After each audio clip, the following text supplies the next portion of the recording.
Man insults Elon Musk on a first-class flight. Instantly regrets it when the truth is revealed. Oliver Bennett, a self-assured tech CEO, boarded first class ready to dominate the room. But when he mocked the quiet man next to him, dressed in a hoodie and sneakers, he had no idea it was Elon Musk. The truth? A humiliation he'd never forget. Man insults Elon Musk on a first-class flight. Instantly regrets it when the truth is revealed. The air in first class crackled with a silent tension few could detect, a stark contrast to the storm brewing within Oliver Bennett. Flight 317 to Tokyo was his stage for the next 12 hours, and Oliver, fresh off a billion-dollar valuation for his software startup, was ready to perform. His tailored suit felt like an extension of his ego, and his carefully curated social media presence screamed disruptor. Another flawless journey, another opportunity to subtly remind the world of his brilliance. His latest Instagram post, captioned "Disruption is my middle name," showcased him clinking champagne flutes against the backdrop of a panoramic city view. "Mr. Bennett, welcome aboard." The flight attendant's practiced smile didn't quite reach her eyes, a knowing glance that suggested she'd encountered his kind before. Oliver offered a curt nod, gliding into the opulent first-class cabin. Each seat was a private sanctuary, a testament to lavish comfort. Seat 2A, his temporary kingdom. With a flourish, he shrugged off his designer blazer, letting it pool over the leather. Noise-canceling headphones. Essential. A quick glance at the seat beside him, 2B, revealed it was still empty. Excellent. Some peace at last. Just as he settled, extracting his laptop, a figure materialized, sliding into 2B with an almost apologetic quietness. The man's attire, a simple, worn hoodie and well-loved sneakers, clashed spectacularly with Oliver's sartorial splendor. A baseball cap shadowed his face, and his movements were understated, hinting at a desire to remain unseen. Oliver barely registered his presence, his fingers already dancing across the keyboard, crafting the perfect opening for his next tweet. "Evening," the man offered, his voice a low murmur. "Yeah, sure," Oliver mumbled, eyes glued to his screen. He was composing a witty retort to a competitor's recent press release, a digital jab designed to resonate with his 500,000 followers. The cabin door hissed shut, the engines roared to life, vibrating through the floor. A fleeting sense of familiarity flickered in Oliver's mind as he glanced at the man. Where have I seen him before? Dismissing the thought as irrelevant, he leaned back, assuming the man was just another tech wannabe trying to emulate the success he so effortlessly exuded. A flight attendant approached, offering champagne. The man in 2B politely declined, opting for bottled water. Oliver couldn't resist a smug internal commentary. Water? Seriously? Might as well be slumming it in economy. He even whispered, just loud enough to be heard, "Water, huh?" Really committing to the experience. The man offered only the faintest of smiles in response, a subtle curve of his lips. As the plane ascended, Oliver's inherent need to dominate his surroundings resurfaced. He drained his champagne in one smooth motion, the glass clicking sharply against the tray table as he placed it down. He turned towards his unassuming neighbor. "So," he began, a carefully constructed tone of feigned interest. "What do you do?" The man shifted slightly, the baseball cap still obscuring most of his face. "I'm in tech," he replied, the simplicity of the answer almost an invitation for further interrogation. Oliver's grin widened, predatory. "Ah, same here, but we got some more stories to share." He leaned back, crossing his legs, already mentally preparing to steer the conversation towards his favorite subject, himself. But the man didn't take the bait. He offered a minimal nod, his attention drifting back to his phone. Oliver was not accustomed to being brushed aside. His curiosity morphed into a prickle of irritation. "You know," he began, his voice a tad louder now, enough to catch the attention of the woman across the aisle. "The tech world is full of people who get way too much credit for half-baked ideas. Take Elon Musk, for example." Oliver continued, emboldened by the slight shift in the man's posture. The man in 2B paused, his thumb hovering over the screen, but still didn't look up. Everyone's so busy calling him a genius, they forget how reckless he is. Oliver pressed on, sensing an opportunity to showcase his own superior intellect. SpaceX? Sure, it's impressive if you like throwing billions at exploding rockets. Tesla? Overrated. And don't even get me started on Twitter. That whole takeover? A complete disaster. A soft chuckle escaped the man in 2B. It was almost inaudible, but it ignited a fire in Oliver. He leaned forward, ready to deliver the knockout punch. You think I'm wrong? Oliver challenged, a hint of aggression lacing his tone.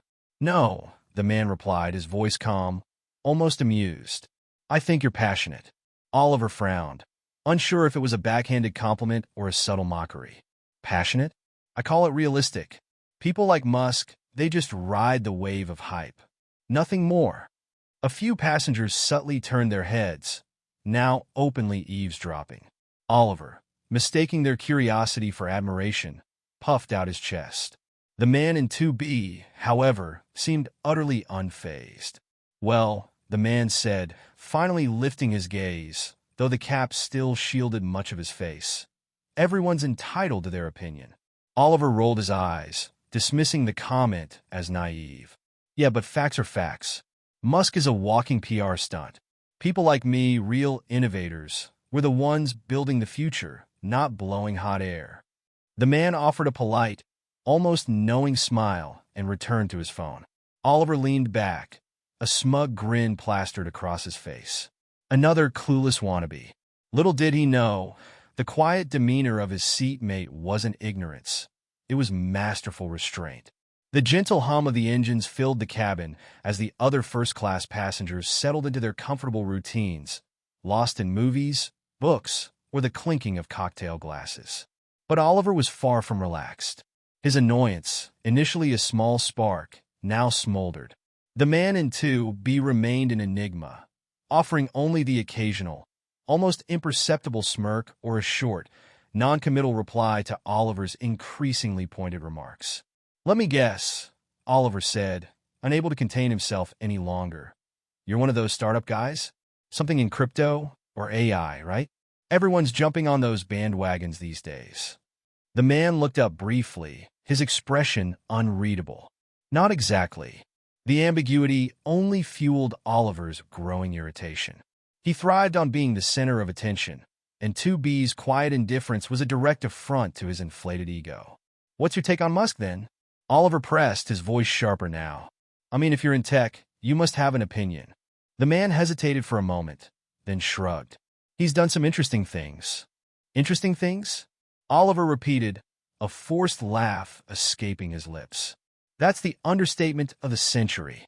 The guy's a walking contradiction, preaching about saving the planet while flying private jets, hyping up the future of Mars while barely addressing the problems here on Earth. For the first time, a flicker of something crossed the man's face.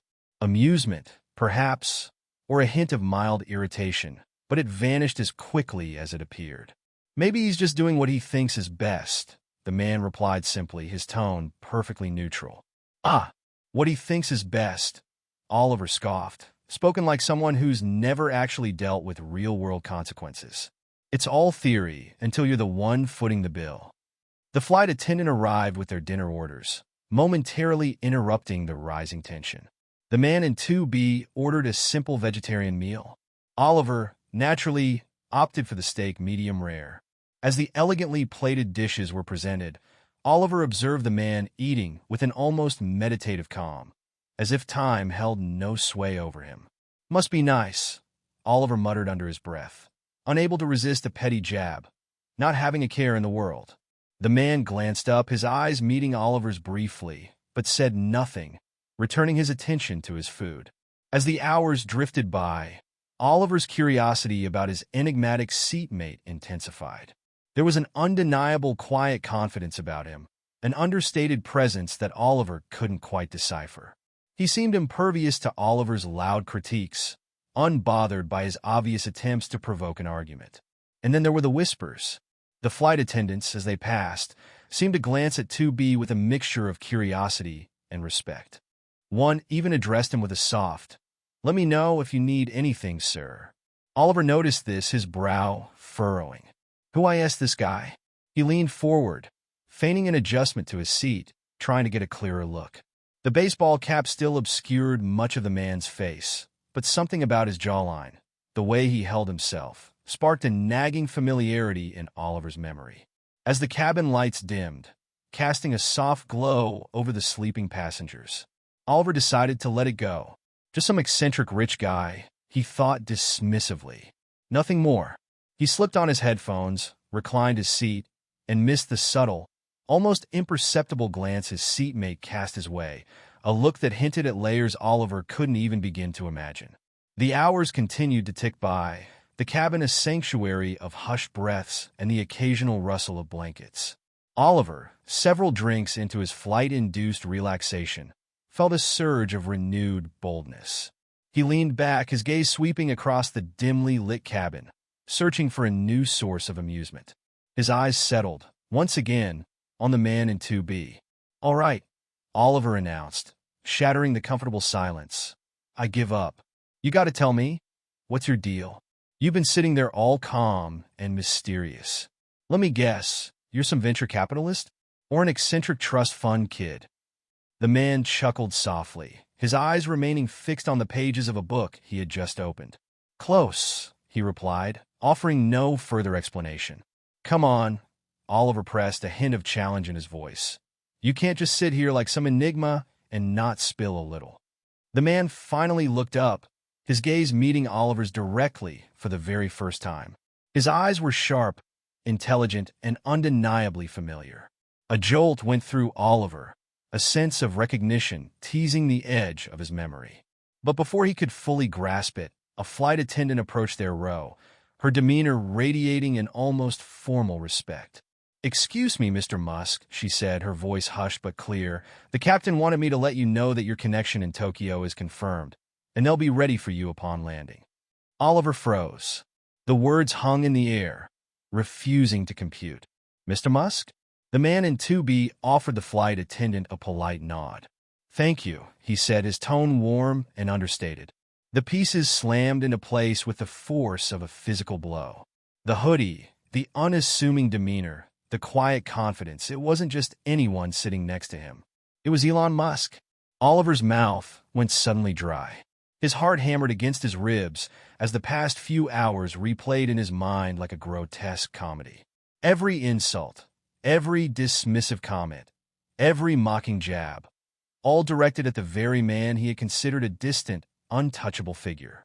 For the first time since takeoff, Oliver was utterly and completely speechless. Elon Musk subtly adjusted his baseball cap and returned to his book as if the preceding conversation had been nothing more than mundane small talk. But Oliver's discomfort was palpable, a thick cloud of humiliation settling over him. The nearby passengers, who had been pretending to be engrossed in their own affairs, now exchanged knowing glances, their expressions a mixture of amusement and vicarious embarrassment. Oliver cleared his throat, a desperate attempt to regain some semblance of composure. "So, you're Elon Musk." Elon closed his book, placing it gently on the tray table. "That's what they tell me," he said, a hint of amusement playing around his lips. Oliver's face flushed crimson. I didn't mean anything by what I said earlier. Just, talking. You can't take these things personally." Elon tilted his head slightly, studying Oliver with an unreadable expression. Then, a small, almost gentle smile touched his lips. "Don't worry, I don't." The tension in the immediate vicinity was so thick, it felt almost physically oppressive. Oliver fumbled for his water glass, taking a long, unsteady gulp. Elon, in stark contrast, seemed utterly unfazed, radiating a calm that only amplified Oliver's internal turmoil. Oliver, desperate to salvage the situation, stammered, "You're probably used to people criticizing you, right? Comes with the territory." Elon leaned back, his expression thoughtful. "I suppose, but I've always believed criticism is useful, as long as it's constructive." He glanced at Oliver, a distinct flicker of amusement in his eyes. "Was yours constructive?" Oliver's face burned. "Well, I didn't know I was talking to you, obviously." Elon's smile widened just a fraction, but his tone remained measured. "Does it matter who you're talking to? If the points are valid, they stand regardless of the audience." The response left Oliver momentarily speechless. For all his bravado, he had no retort. Elon, however, wasn't finished. "You mentioned Tesla," Elon continued, his voice calm but deliberate. "Do you know how many lives have been saved by our driver assistance technology? How many people avoided accidents because of features we've implemented?" Oliver shifted uncomfortably in his seat, suddenly feeling acutely small. I guess I didn't look at it that way. "And SpaceX," Elon continued, his gaze unwavering. "You called it reckless. But did you know our rockets have reduced the cost of access to space by over 90%? That we're developing technologies that could one day protect humanity from extinction-level events?" Oliver opened his mouth to speak, but no sound emerged. The weight of Elon's words hung heavy in the air. "And as for Twitter," Elon said, his tone softening slightly, "yes, it's chaotic. But sometimes chaos is necessary for change. Ideas evolve through friction. Without it, there's no progress." The entire first-class cabin seemed to hold its breath. Elon's words weren't delivered with anger or defensiveness. They were simply factual, spoken with the quiet confidence of someone who had no need to prove his worth. Oliver swallowed hard.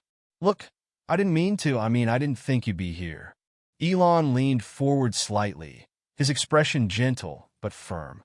"The truth doesn't change based on who's listening. Maybe next time, consider that before you speak." It wasn't said harshly, but it struck Oliver with more force than any direct insult ever could. He sank back into his seat, feeling insignificant in the vast luxury of the first-class cabin. For the remainder of the flight, Oliver remained uncharacteristically silent, his mind a whirlwind of regret and embarrassment. He replayed every arrogant word, every smug comment, every dismissive insult aimed directly at the man sitting inches away. A strange sense of respect began to mingle with his mortification. Meanwhile, Elon had returned to his book, seemingly unfazed by the earlier confrontation. Occasionally, a flight attendant would approach him with quiet deference, offering subtle gestures of respect that now made perfect sense to Oliver. The humbling encounter weighed on Oliver like a physical burden. It wasn't just about being caught in a moment of extreme arrogance. It was the profound realization of how little he truly understood the complexities and the sheer audacity of the people and ideas he so readily dismissed. As the cabin lights began to brighten, signaling the approaching descent into Tokyo, most passengers stirred, preparing for arrival. Oliver leaned over hesitantly. "Hey, Mr. Musk," he whispered, his voice low enough not to disturb the quiet cabin. Elon looked up, his expression neutral but attentive. "I just wanted to say, I'm sorry," Oliver said, the words heavy with sincerity. "I was out of line. It's easy to criticize from the sidelines, but I can't imagine the weight of doing what you do." Elon studied him for a moment, then offered a slight nod. "Apology accepted," he said simply.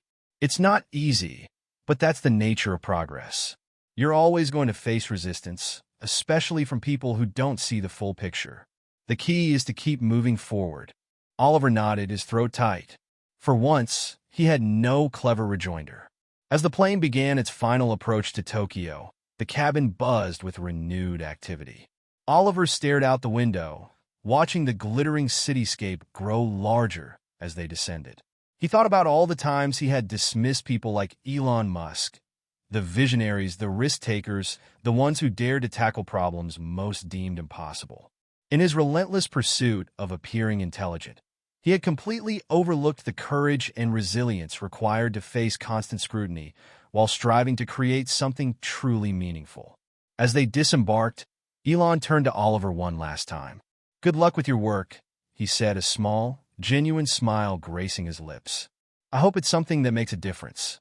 Oliver watched as Elon disappeared into the throng of the airport, surrounded by discreet security personnel who guided him efficiently towards his next destination. For the first time in a long time, Oliver felt a flicker of something unfamiliar: humility. He wasn't sure what he would do with this newfound perspective, but one thing was certain: he couldn't go back to being the man who had boarded that flight. The lesson was brutally clear, but the real challenge lies in stepping up, understanding, and creating change.